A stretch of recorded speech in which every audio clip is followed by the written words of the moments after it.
There was a brief period of time that I lived alone. When I freshly moved out of my parents' house and before I met my girlfriend and she moved in, I lived in a small one-bedroom apartment in the downstairs of someone else's house. I spent a lot of time alone during this period of my life, besides when I was at school or work, and so I spent a lot of my time watching movies.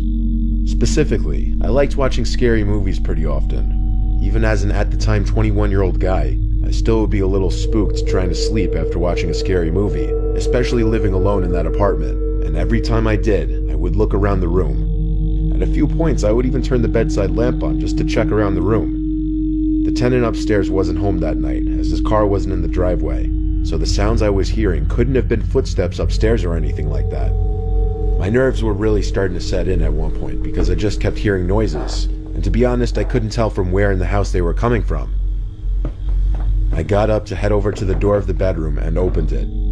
Outside of my bedroom was a very narrow hallway, which had a door to the bathroom, and then at the end of the hallway opened up to the living room. At the end of this hallway though, like a scene right out of the movie I had watched not even an hour earlier, there was someone standing at the far end of the hallway right by the kitchen. The moonlight from outside coming into the bedroom windows and the windows in the living room was enough to see her, this woman looking right back at me. She started to walk backwards while still facing me. I didn't care though, I still screamed and backed into my room before slamming the door shut and locking it. She didn't come running over and pounding on the door or anything like that. Instead, I heard running up the half flight of stairs to the exit of my apartment, and then the door slammed shut. I was frozen in shock for at least 10 minutes, before I felt okay to take my phone and leave the bedroom to check the apartment. It didn't take long. It was a small apartment with not many hiding places.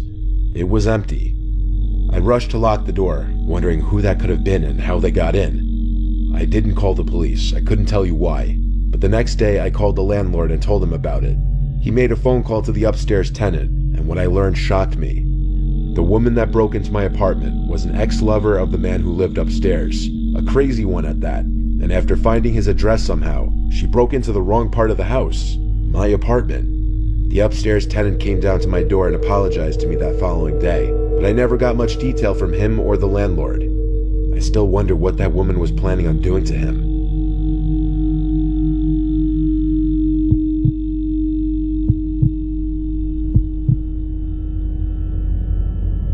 I'm not a fan of my dad's girlfriend at all, not from the start. Her name is Kathy. My dad has been widowed since 2019 when our mom died, and I know he's gotten lonely and he's pretty much ready to settle with anybody now, even Kathy, and against my warnings, he doesn't listen. I've been seeing her do some sketchy things around the house, and it's really starting to freak me out now. I'll start from the beginning. I have two siblings, my 10-year-old brother Jake and my 2-year-old brother Scotty. From the day he introduced her to us, I didn't like something about her smile. It was just unsettlingly wide and exaggerated. Pretty soon he'd start bringing her around a lot more, and I just never loved her honestly. But at first it was only because I felt something was off about her personality. Then things started happening. She's been staying with us for a while now, and a few weeks ago, I caught her in my dad's closet while he wasn't home. My dad's safe is in his closet, along with where he hides the combination and some other valuables. When she saw me at the doorway, she smiled and said, "Hey, what's up, sweetie," to me, with her annoying, creepy smile. I didn't say anything other than nothing. Then she shut his closet door, and I walked away to my room. I told my dad about it, but he didn't seem concerned. A few days after that, while my dad was at work again, I just got back from school, and I was walking upstairs to my room. And as I saw Kathy leave my little brother Jake's room and shut the door behind her. I asked her what she was doing in his room. She smiled and said, "I was just opening the window, it's hot in the house." I didn't answer and walked up to my room. When I heard her go downstairs eventually, I snuck to Jake's room to check if she actually had opened the window, and both windows were shut. Something was up with this lady, and I knew it, and I still know it. I told my dad again, and in response, he asked me to just please be patient with the situation, and that he knows I don't care for Kathy. I didn't bother telling Jake. Fast forward to 2 days ago. Jake, my dad, and I were all not home, and Kathy was babysitting Scotty. I came home unannounced, but I wanted to be secretive about it, because I wanted to see if I could catch her doing anything again. I snuck into the house and went to my room quietly. Eventually, from the kitchen downstairs, I started to hear Scotty crying. Not regular crying, like a very distressed kind of crying, and I heard Kathy screaming at the top of her lungs to shut the F up. It was the first time I heard her raise her voice, and I believe it was the first time I was hearing her true colors come out. I ran downstairs to yell at her to leave my brother alone. She was startled and shocked that I was home, and for the first time, she didn't give me her creepy smile. She looked at me blankly and went downstairs and shut the door. I called my dad and told him right away, and that night, my dad had a conversation with her about it. I don't know how it went, but I assume not good, because that night, I woke up in the middle of the night to something, and looked up into my room. There was someone in my room, and they quickly left the room and shut the door behind them. I got out of bed and opened my door, and as I got into the hall, I saw and heard my dad's bedroom door close. I went over to my dad's room and opened the door, and both Kathy and my dad were laying in the bed. I woke my dad up furiously and told him Kathy was just in my room. She denied the whole thing, saying she was in bed. I don't know if my dad believed me or not, but he told me to go back to my room and he'd talk with Kathy. I obeyed, and I heard them whispering as I shut the door. I went back to bed, and I was scared. I'm still scared. I want her out of the house and out of our lives. I think she's dangerous. Why was she in my room? It's freaking me out. I worry for my family's well-being, and I don't know what we can do.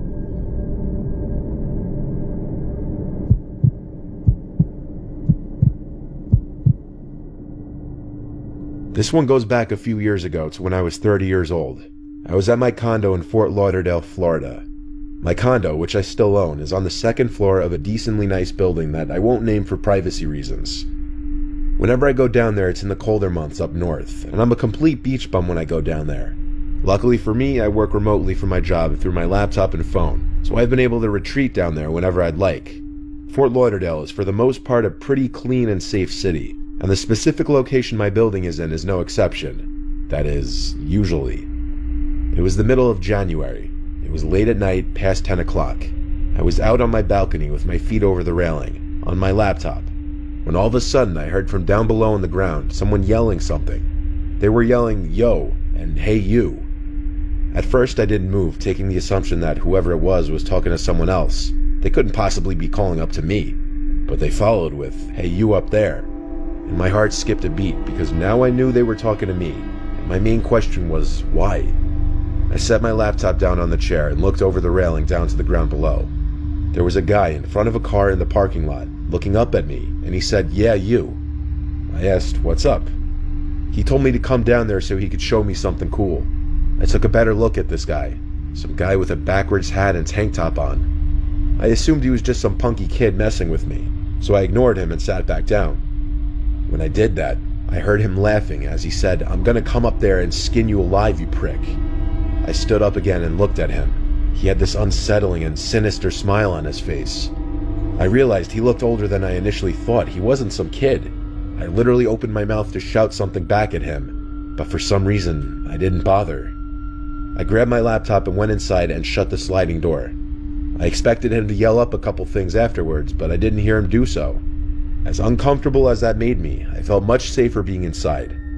I chalked it up to just the occasional coked-up Florida lunatic on the streets.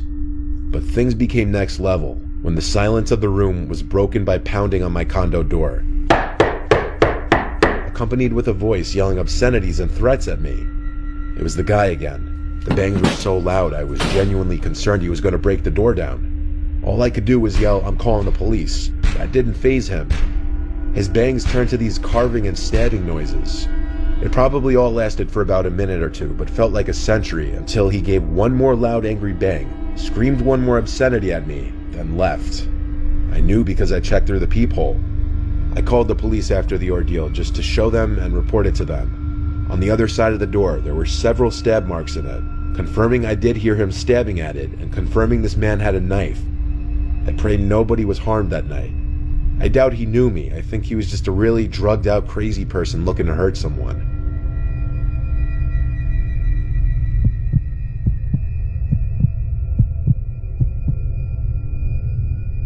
I once spent a night in jail. I know everyone says it, but I didn't do shit. I was attacked by a bouncer at a nightclub in my hometown because some girl who I had history with was there, and she had the nerve to lie to a bouncer and tell him I was touching her and her friends inappropriately, when I never even said a word to them. The bouncer came and put his hands on me and started pushing me out of the club, and honestly I pushed back in my drunken state. And of course cops were outside the bar, and between a drunk guy and a club bouncer, who are they gonna side with? Well, I end up handcuffed in the back of a cop car and I'm escorted to jail, where I spent the night. All that was in this cell was one wooden bar for sitting on, and this other guy besides me. He asked what I'm in for, and I told him for bullshit. I took one look at the guy and I knew I didn't belong here. He had tattoos on his face, he was missing a front tooth, and he just had this face that said, "Don't mess with me or I'll cap you." I didn't want to rub him the wrong way, so I just tried talking with him if he talked to me. At one point, I did open up to him a bit just because of my anger at the situation and I needed to vent. During this time, I told him some delicate info, like where I was from, which is definitely the nicer side of town. I told him how I had people over that night since my parents were away, and we all pre-gamed and went to the club. I basically told him the rundown of the whole night. Since I was drunk, I wanted to just try and sleep, but he'd keep talking to me and it was getting annoying. Eventually, I think he caught on and shut up. The next morning, we had to go to court because, yes, sadly I was charged with assault and trespassing. 2 bogus charges. My cellmate had to go too.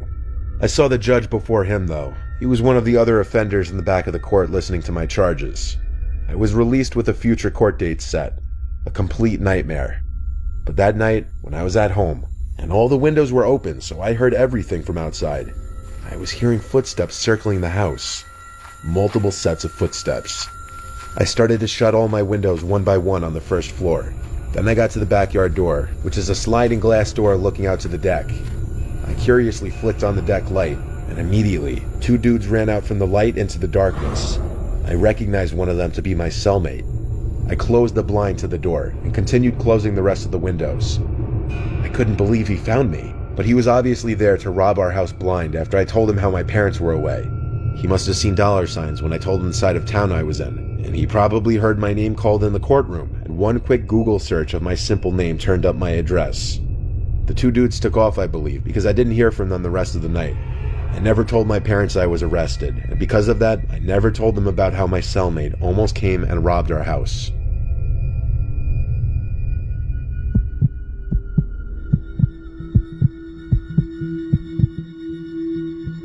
This is something that just happened to me, and I don't know how to feel about it other than freaked out. I'm not a spiritual person at all. I've been on and off seeing this guy named Spencer. I met him through a coworker one night when we were out together at a bar, and we hit it off. I finally introduced him to my family, and while my parents were indifferent about him, my grandparents didn't really care for him, my grandma especially. They both said they saw something bad in him, that he doesn't seem like a good guy. My grandma mostly. This wasn't after one-time meeting though. This was after I brought him around multiple times and everyone could get a good idea about him. And honestly, I started to see what they meant, because Spencer and I would get into constant arguments and he would lose his temper fairly easy on me. For this, we'd be on and off constantly. There was one night that I felt like he was about to raise his hands to me, but he held back and then calmed down. This was when I said, "I'm done," and dropped him. Or so I thought I was going to. My grandma was especially happy and said I could do much better.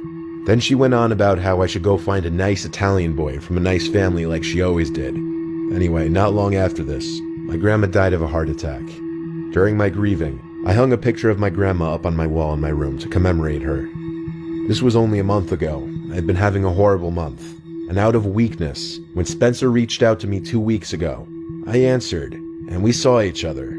We had been seeing each other every night these past 2 weeks, and I really thought he had changed because we hadn't argued a single time, and I just felt safe around him. Well, only a few days ago, Spencer and I agreed to be official boyfriend and girlfriend, and that night, I woke up to a crash in my room.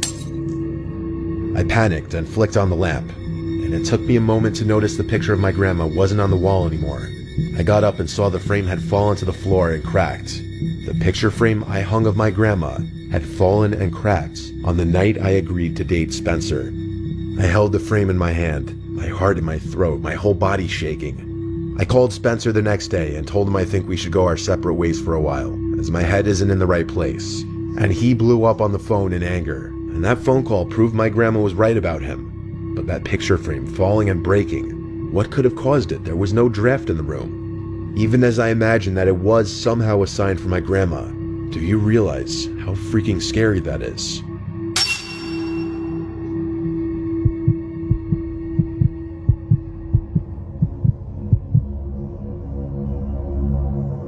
I took my Jeep on a road trip to Colorado to do some off-roading in the wilderness.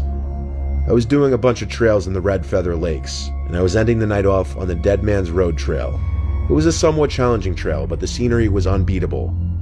I packed a sleeping bag and planned on sleeping in the back of my Jeep with the back seats folded down. I pulled somewhere off the immediate trail, just off the slight chance some other night drivers would pass by.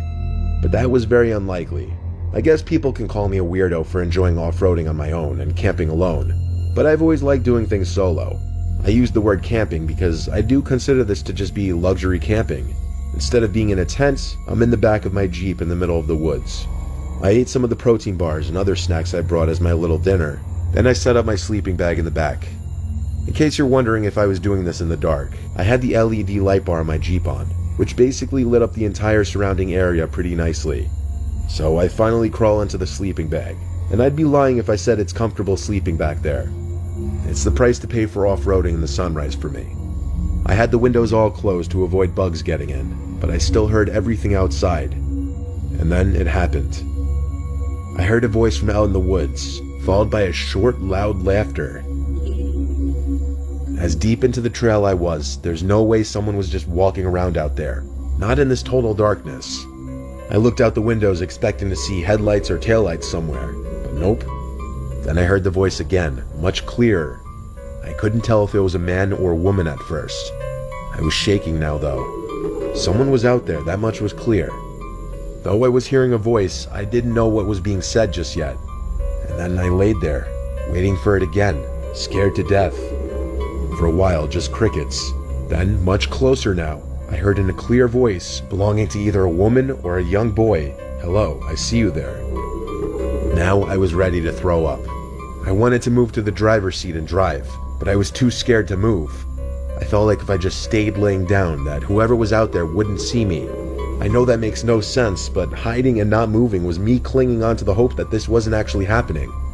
Then, there was one loud bang on my rear windshield, and I jumped up and practically dove over the two front seats into the driver's seat.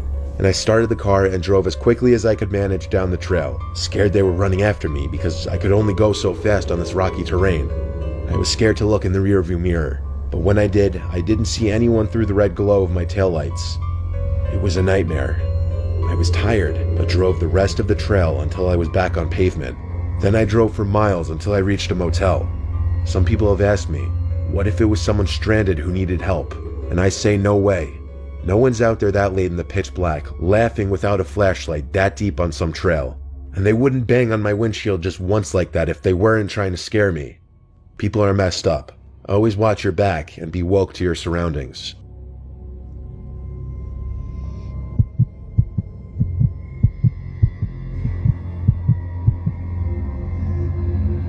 This is one of the few unexplainable events I've experienced in my life. I was home upstairs in my room, writing my paper for my history class. As far as I knew, I was home alone. But apparently I was mistaken, because my mom's voice called out from downstairs, yelling my name.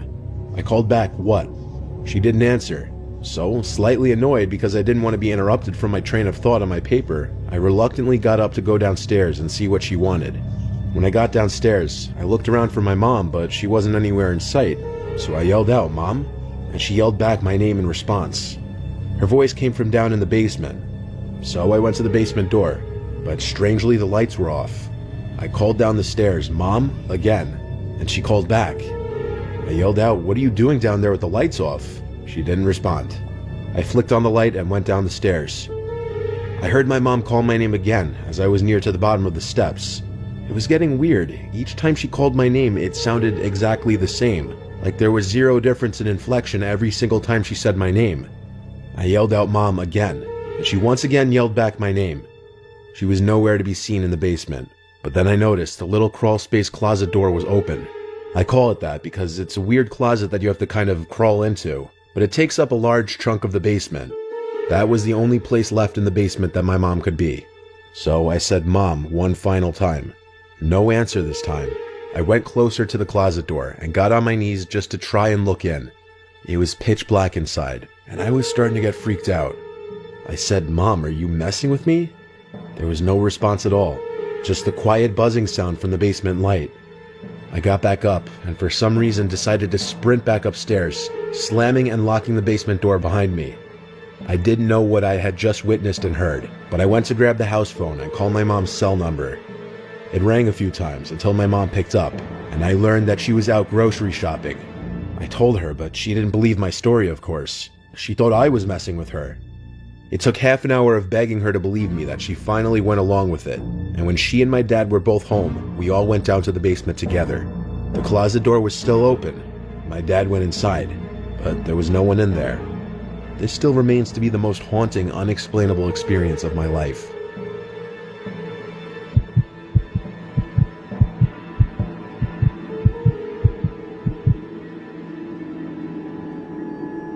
I was only about 9 years old when this happened. I was sleeping over my grandma's house for the weekend, which I often did when I was little. It was a stormy day out, and my grandma was out at the nearby grocery store getting ingredients for dinner. I was in the living room watching SpongeBob when the phone rang. There was obviously zero reason for me to answer the phone, but you know, I was a little kid with a little kid brain. There's no explaining any decisions made. I went to the kitchen and picked up the phone, and after my little kid voice said hello into the phone, the man's voice on the other end said, "Can I speak to the adult in the house?" I said, "She's not home," and the voice responded, "So you're all alone right now?" I remember I paused for a second, then said, "Yeah." Even at my age, I knew after he asked that it probably wasn't a good idea to have picked up the phone. The person on the other end then asked if the current address he had on file was correct, but I didn't answer that. I hung up the phone, and now I was nervous. I was worried I might have just gotten my grandma in trouble. Nonetheless, I went back to watching SpongeBob. 20 minutes later or so, there was a frantic knocking at the door. I muted the TV and listened. Along with the knocking, someone on the other end cried out, "Please help."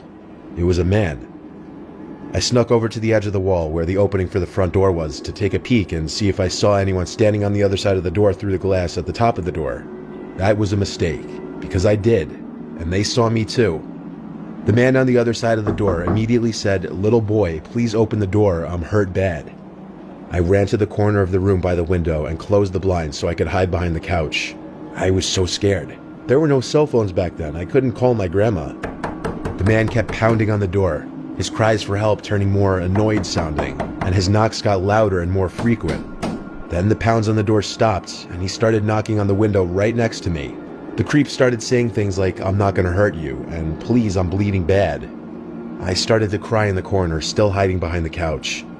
The pounding stopped finally, and after a minute, I ran to my grandma's room and locked the door. I laid in her bed under the covers with only my head sticking out. The rain hitting the windowsill and the occasional distant thunder was weirdly calming, at least for a little bit. The man on the other side appeared at one of the windows and started trying to lift it open. Thank God all the windows were locked. Now I hid under the covers completely, and I don't think he saw me in there. This was the last time I saw or heard that man. 20 minutes later, I heard my grandma come in through the front door. I ran into her arms, crying and apologizing, and told her everything. She of course called the police, and when the officers needed me to give whatever details I could, my grandma called me into the room and I answered their questions. Then she sent me back off to the guest bedroom to watch TV. Unfortunately, that man was never caught. For this, at least. My grandma never told my parents, and she told me not to tell them either. But she also never left me alone again anytime I slept over after that, which wasn't many times. Long story short, I was one unlocked door away from undoubtedly being kidnapped.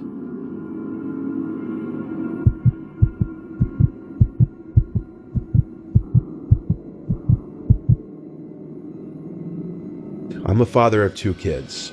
They're 15 and 10. My wife was out of the house at the time of this happening. I was in my room taking a nap in the middle of the day. My older son is always in and out all day, every day with his friends. So when I heard the front door constantly opening and closing, it didn't concern me.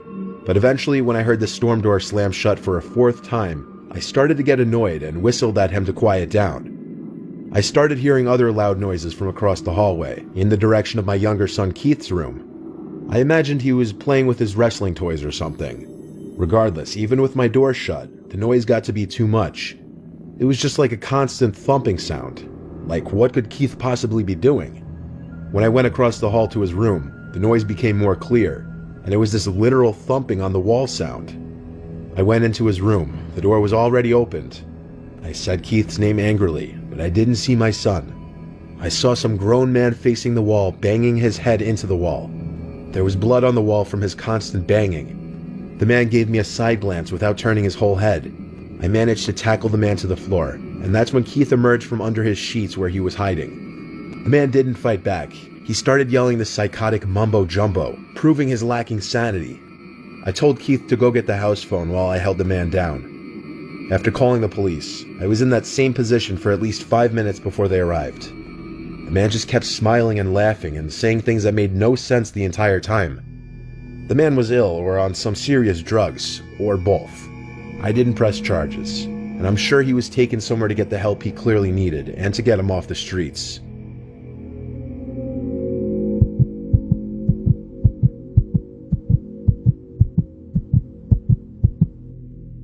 I've had many night terrors in my life, and I've struggled with many sleeping disorders. Hell, I can't even count how many times I've experienced sleep paralysis. It's a truly disturbing thing. I've also woken to seeing spiders and other giant bugs in my bed countless times, for them to only disappear as I start to snap back to reality. But the hallucinations are always so real and vivid. I always find myself jumping out of my bed screaming, throwing pillows at the non-existent bugs. And don't even get me started on the constant nightmares I have. There was one stressful week of school that I was up to my ears in homework with all my classes, and I was admittedly exhausted mentally and physically. With half of my assignments due the next day, which was Friday, I was up extremely late for a school night. It had to be like 3 a.m., and I had to be up in 3 hours. When I finally finished all of my assignments, I literally crashed into bed, and I was out cold faster than I could remember.